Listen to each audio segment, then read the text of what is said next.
Olá, boa noite. No Ceará, presidente Lula promete entregar Transnordestino até 2027. A obra está 14 anos atrasada. Com fugitivos de Mossoró de volta à prisão, a polícia agora investiga quem financiou a dupla durante a fuga. E você vai ver também. Crescem os gastos dos brasileiros com saúde e a participação do setor na economia passa de 8% para 9,7%. Escritora Rosiana Murray é atacada por 3 pitbulls. O estado dela é grave. Um dos tutores foi preso por maus tratos e vai responder também por outro crime. Água contaminada interrompe sistema que abastece cidades do Rio de Janeiro.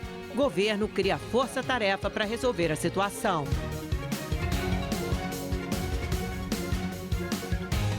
Os 2 fugitivos da Penitenciária de Segurança Máxima de Mossoró já voltaram ao Presídio Federal no Rio Grande do Norte, ao mesmo presídio. Eles foram presos no Pará. Agora, o foco da investigação é descobrir a rede criminosa que financiou a fuga de Deibson Cabral Nascimento e Rogério da Silva Mendonça durante quase 2 meses. Os 2 fugitivos foram recapturados a mais de 1.600 quilômetros de distância do presídio.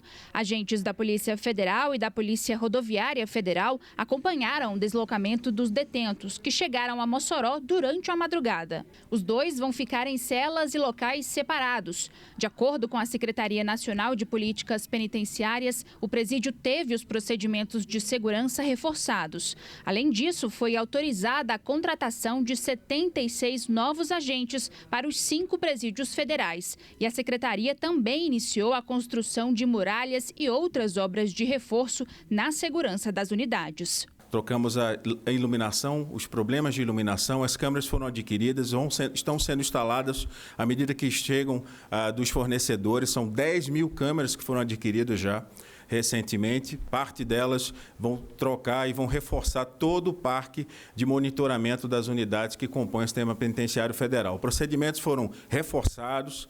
As revistas são diárias em todas as unidades.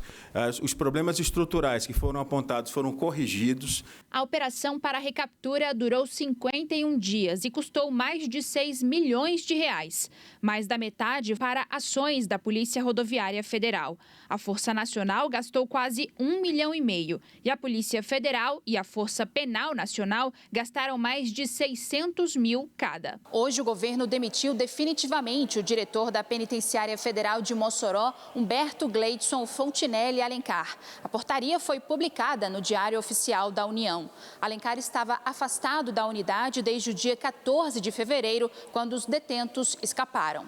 O diretor da Polícia Federal, Andrei Rodrigues, afirmou que Deibson e Rogério receberam dinheiro via Pix enquanto estavam foragidos. Segundo o diretor, houve transferência de uma pessoa que, em tese, não tem grande capacidade financeira, o que pode apontar para o envolvimento da facção criminosa Comando Vermelho na fuga. A Polícia Federal também apura a participação das 4 pessoas detidas ontem, durante a operação que recapturou os fugitivos. Se esses outros 4 eram integrantes de alguma facção criminosa, a investigação vai apontar. O inquérito policial foi instaurado em Mossoró.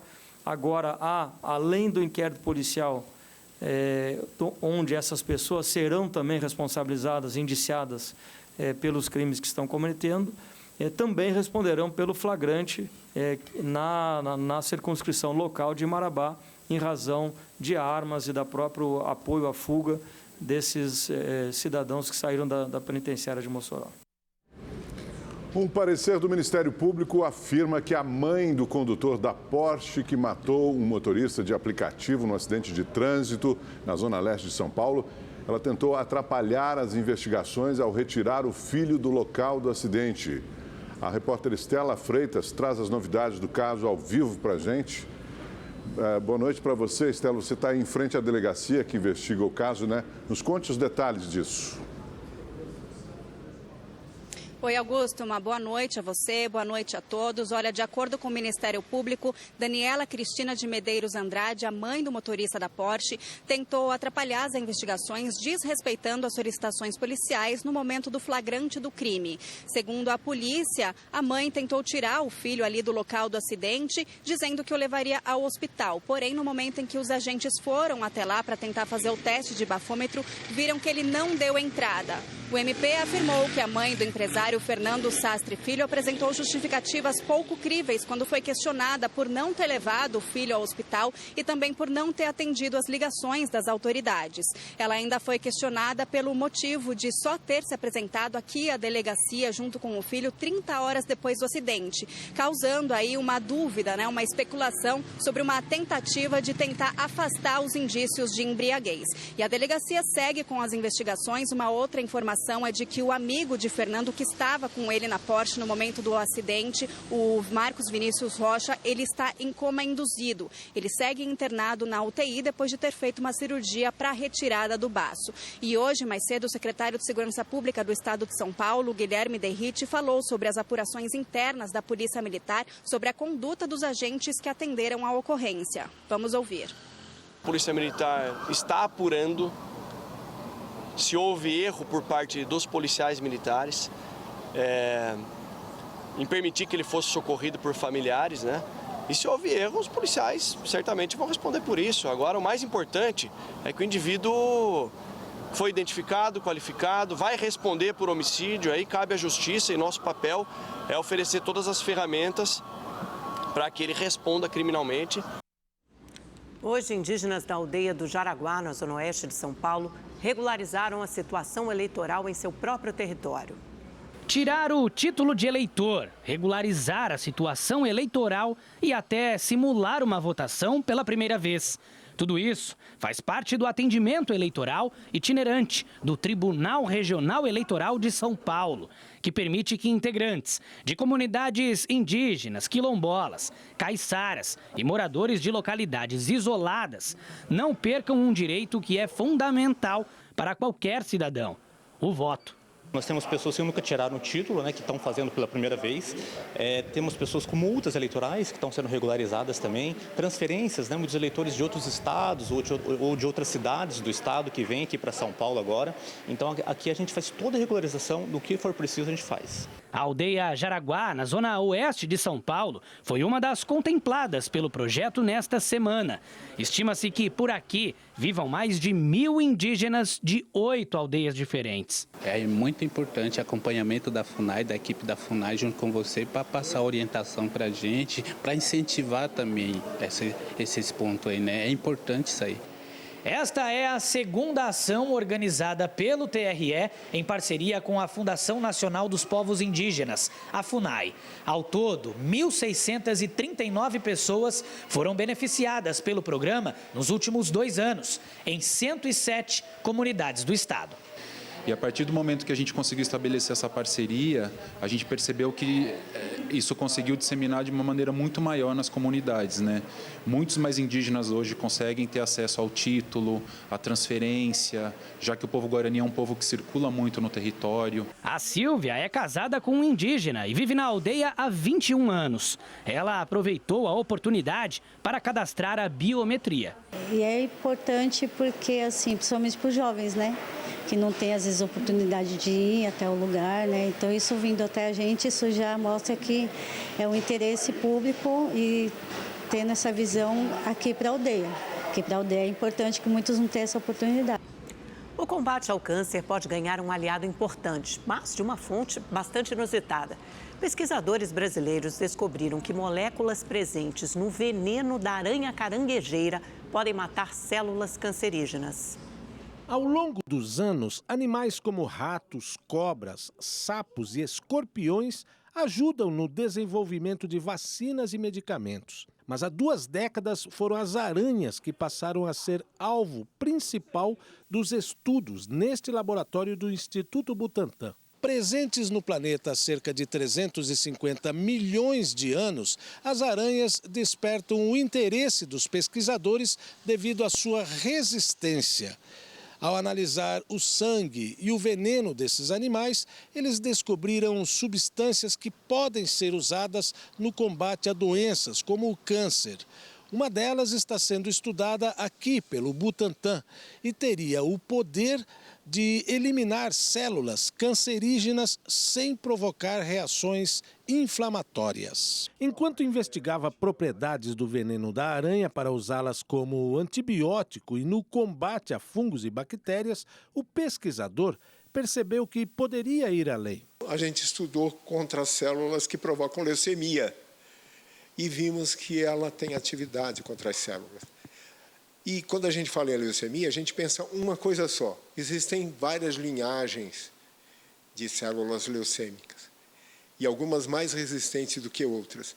E nós, testando contra essas várias linhagens, nós verificamos que essas substâncias que nós isolamos, do veneno de uma aranha, tinha atividade contra essa célula tumoral e não causava problema.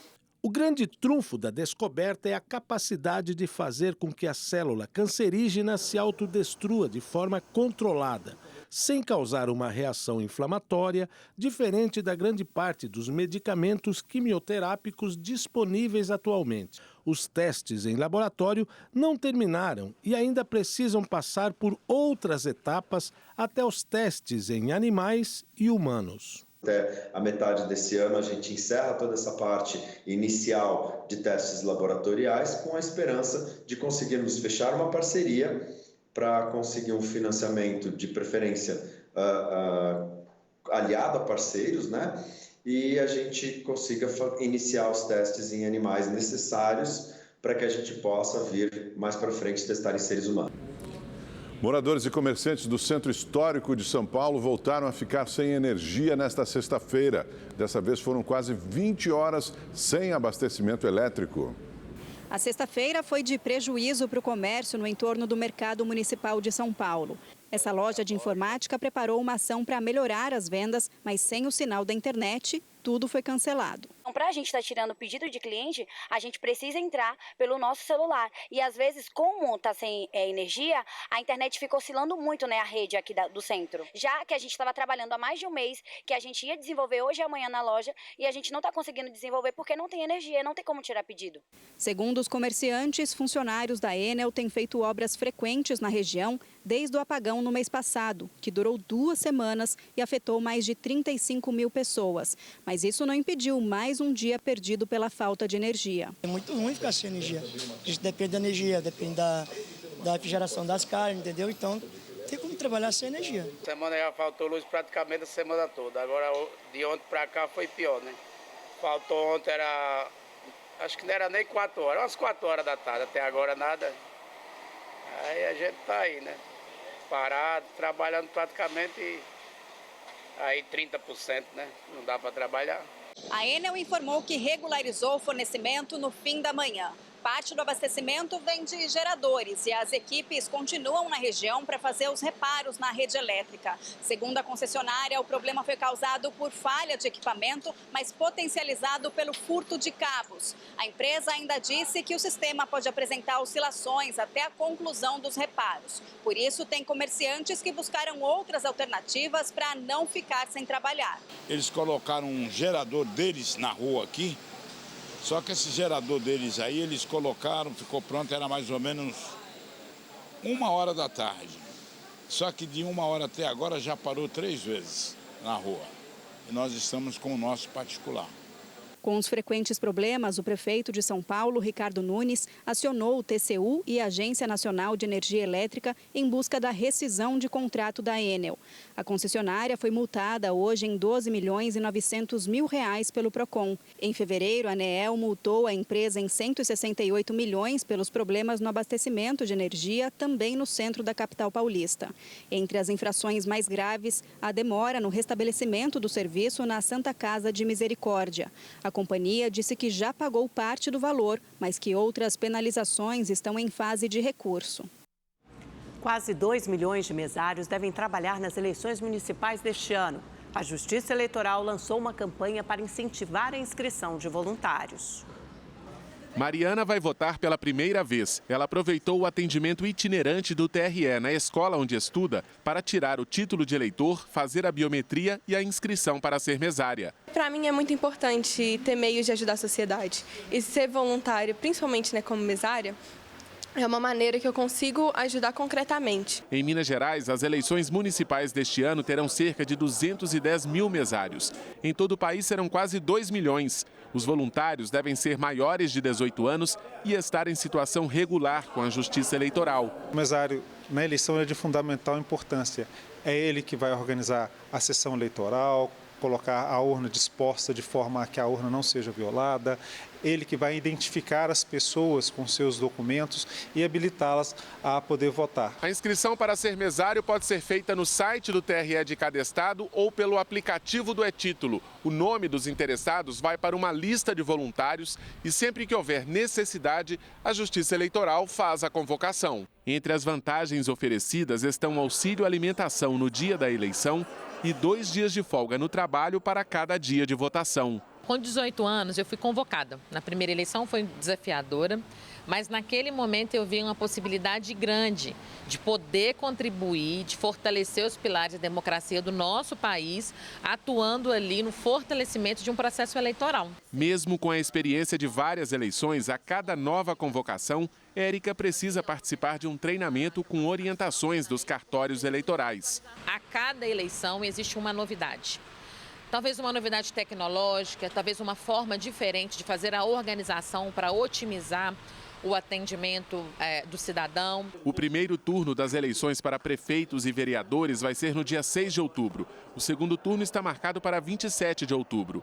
Hoje, a ministra Carmen Lúcia, que vai ser a presidente do Tribunal Superior Eleitoral nas eleições deste ano, participou de um encontro na capital mineira. A magistrada destacou a importância de cada vez mais garantir segurança aos eleitores e ao sistema de votação. Essa segurança do cidadão é o que faz com que ele confie mesmo na Justiça Eleitoral, como tem confiado historicamente. E termina hoje, às 11h59, a janela partidária, aquele período em que vereadores e vereadoras podem mudar de partido sem perder o mandato. O prazo foi aberto no dia 7 de março. Já quem não é vereador e pretende disputar as eleições para a Câmara Municipal ou para a Prefeitura, no dia 6 de outubro, tem até amanhã para se filiar a algum partido. Em Salvador, um caminhão desgovernado atingiu pelo menos 5 veículos no início dessa tarde. Segundo testemunhas, o motorista do caminhão prestava serviço de guincho quando perdeu o controle da direção. 2 motocicletas e 3 carros ficaram destruídos. Apesar do susto, ninguém ficou ferido. A Justiça do Rio de Janeiro negou o recurso da defesa da ex-deputada federal Flor de Lis e manteve a condenação dela a 50 anos de prisão pela morte do marido, o pastor Anderson do Carmo, em 2019. Em novembro de 2022, Flor de Lis foi considerada culpada pelos crimes de homicídio triplamente qualificado, tentativa de homicídio duplamente qualificado, além do uso de documento falso e associação criminosa armada. Os desembargadores da 2ª Câmara Criminal do Tribunal de Justiça também mantiveram a condenação de 3 filhos da ex-deputada. Simone dos Santos Rodrigues, Carlos Ubiraci Francisco da Silva e Adriano dos Santos Rodrigues, mas anularam a decisão do Tribunal do Júri de Niterói que absolveu a neta Rayane dos Santos e dos filhos Marzi Teixeira e André Luiz de Oliveira. Com isso, eles serão submetidos a um novo julgamento. A Secretaria Municipal de Ordem Pública do Rio de Janeiro interditou a boate Portal Club no bairro da Lapa. Os donos da boate entregaram as imagens das câmeras de segurança. O Corpo de Bombeiros já tinha informado que o estabelecimento estava irregular por não ter o certificado de vistoria anual que garante a segurança contra incêndio e pânico. 2 mulheres afirmam que foram estupradas dentro do local, que vai permanecer fechado até o encerramento das investigações. Os investigadores afirmam que já há pistas de um dos suspeitos. Em São Paulo, 10 foragidos da Justiça foram presos na região da Cracolândia durante uma operação da Polícia Civil e da Guarda Civil Metropolitana. Outros 91 descumpriam medidas cautelares. E ainda, segundo a Secretaria da Segurança Pública de São Paulo, mais 134 pessoas tinham pendências criminais que devem ser analisadas pela Justiça. A escritora de livros infanto-juvenis Rosiana Murray foi atacada por pitbulls nessa manhã em Saquarema, no Rio de Janeiro. Ela foi mordida por todo o corpo e está internada em estado grave. Rosiana Murray, de 73 anos, foi atacada pelos cães enquanto caminhava na praia, na rua onde mora. Os bombeiros prestaram os primeiros socorros ainda na areia. Segundo testemunhas, eram pelo menos 3 cães da raça pitbull que pularam o muro de uma casa vizinha. Ela foi levada de helicóptero para um hospital público de São Gonçalo, na região metropolitana do Rio. A escritora foi mordida no rosto, na cabeça, no corpo e perdeu um dos braços e uma orelha. O estado dela é grave. Rosiana é carioca, tem mais de 100 livros publicados e ganhou diversos prêmios literários. Os donos dos animais foram presos. Os cães foram levados para um abrigo da Secretaria Municipal dos Direitos dos Animais de Saquarema, porque, segundo a polícia, eles eram maltratados. O caso está sendo investigado. Além desse crime de maus tratos, eles vão responder pelo crime de omissão na cautela dos animais, considerando que os animais passaram pelo portão e atacaram a vítima, além do crime em si da lesão corporal culposa, que a vítima sofreu, que está com o braço, aí, informações que eu tenho, tido o braço amputado. Nossa, um crime isso, que horror, né? Um crime, um absurdo. Bem, vamos saber agora a previsão do tempo para todo o Brasil com Igor Silveira. Boa noite para você, Igor. Como é que fica o final de semana, hein? Vamos lá, boa noite, Augusto, boa noite, Amanda. Boa noite para você que está em casa. Olha, o sol até aparece no fim de semana, mas o destaque ainda continua sendo a previsão de chuva. Na região norte, por exemplo, essa chuva é mais forte e volumosa. Em algumas regiões ela pode vir acompanhada de trovoadas e ventania. Já no nordeste, a chuva mais forte e volumosa se concentra entre o Maranhão e o Rio Grande do Norte, praticamente toda a Bahia. No sul do Brasil, o sol aparece pela manhã entre as nuvens, mas à tarde chove nos 3 estados. Olha, essa chuva isolada em boa parte do Paraná, de Santa Catarina e também do Rio Grande do Sul. Em São Paulo, por causa da passagem de uma frente fria, não esquenta tanto e tem previsão de chuva a qualquer hora do dia. A máxima pode chegar aos 26 graus amanhã, 28 graus no domingo e 29 graus na segunda-feira. No Rio de Janeiro, o sol aparece entre as nuvens pela manhã, à tarde esquenta e não tem previsão de chuva. Máxima de 31 graus amanhã, 29 graus no domingo e 32 graus na segunda-feira. Agora, falando de temperaturas, olha, as máximas podem chegar aos 26 graus em Porto Alegre, 32 graus em Manaus e 35 graus em Cuiabá. Um bom final de semana para todo mundo. Amanda, Augusto. Muito obrigada, Igor. Bom fim de semana. No Ceará, o presidente Lula vistoriou as obras da ferrovia transnordestina e deu o aval para a construção do ramal Salgado, que vai levar mais água do Rio São Francisco para a região metropolitana de Fortaleza. Lula esteve acompanhado dos ministros dos Transportes Renan Filho, da Integração e Desenvolvimento Regional Valdez Góes e do governador do Ceará, Eumano de Freitas. O presidente garantiu que vai concluir e inaugurar a obra atrasada há 14 anos. Eu assumi um compromisso com os trabalhadores ali, assumi um compromisso com o representante da empresa que está fazendo essa ferrovia. E falei para os meus ministros, o Ricotta, que é o chefe da Casa Civil, o companheiro Renan, que é o ministro do Transporte, e eu disse para eles que nós vamos terminar essa ferrovia. Considerada uma das prioridades do novo PAC, a ferrovia tem pouco mais de 60% das obras concluídas. As fases 1 e 2 do projeto terão 1.200 quilômetros de extensão, com trilhos que passarão em mais de 50 municípios do Ceará, Pernambuco e Piauí. Tenho certeza que o presidente Lula voltou ao governo para entregar a Transnordestina ao povo brasileiro, que é a maior obra linear entre todas as obras de infraestrutura que esse país realiza. Aliás, uma ferrovia de 1.200 quilômetros cabe em poucos países do mundo. No evento, também foi assinada a ordem de serviço para a construção do ramal do Salgado, que ampliará a vazão de água do Rio São Francisco até o açude do Castanhão, que abastece a região metropolitana de Fortaleza. A obra vai beneficiar cerca de 5 milhões de moradores de Cachoeira dos Índios, na Paraíba, e Lavras da Mangabeira, no Ceará, regiões historicamente atingidas pela seca. Como um ato simbólico de gratidão, o governador do Ceará, Eumano de Freitas, presenteou o presidente com o gibão, um paletó típico da região. Se hoje é 10 mil litros de água por segundo, com o ramal do Salgado, vão ser 20 mil litros de água por segundo, levando para o povo do Ceará que precisa de água. Além das obras de infraestrutura, o presidente Lula aproveitou o evento para destacar os programas na área da educação. Nós criamos o Pé de Meia para ajudar as crianças mais pobres que abandonaram a escola. Além disso, nós trouxemos o ITA, o Instituto Tecnológico da Aeronáutica, lá de São Paulo, premiando a inteligência do povo do Ceará. Inauguramos uma faculdade de matemática no Rio de Janeiro para pegar os medalhistas de ouro, fazer um concurso e os melhores vão estudar numa faculdade, não vão pagar nada, vão ter apartamento para morar e a gente vai formar gênios aqui nesse país.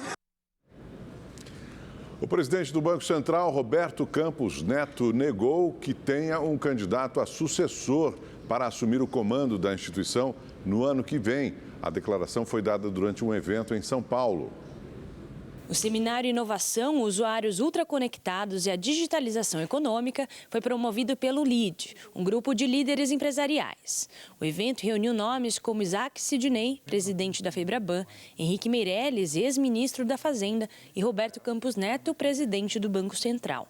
Durante sua fala, Campos Neto disse que é fake a informação de que pretende abrir uma fintech nos Estados Unidos e que também não tem um candidato à sua sucessão no Banco Central em 2025.